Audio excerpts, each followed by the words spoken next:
Seesaw. இது ஒரு investigation thrill அப்படின்னு சொல்லலாமான்னு கொஞ்சம் சந்தேகமாக தான் இருக்கு. இன்வெஸ்டிகேஷனை விட ஒரு நபரின் மனநோயை தான் விரிவாக பேசியிருக்கிறார்கள். துப்பு துலக்கிறதுக்கெல்லாம் சரியாக நேரம் கிடைத்த மாதிரி எனக்கு தெரியல. கொலை செய்யாதவர் மீது பார்வையாளனின் போக்கஸ் இருக்கணுங்கிறதுக்காக எல்லோரும் செய்கிற தந்திரம் தான் இது. இங்கு கொஞ்சம் ஓவர் ஆயிடுச்சு. கொஞ்சம் இல்லை, ரொம்பவே ஓவர் ஆயிடுச்சு. எதுவாக இருந்தாலும் ஓவர் ஆவது நன்மையை தராதல்லவா? இங்கேயும் அது நன்மையை தரவில்லை. நன்மை தராமல் போவதற்கு நடிகர்களின் பங்கும் நிறையவே உண்டு. நட்டி முதற்கொண்டு யாருமே நல்ல பர்ஃபார்மன்ஸ் தரல.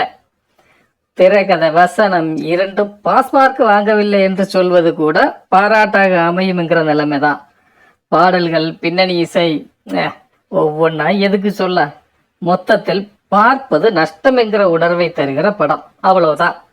அப்ப சரி.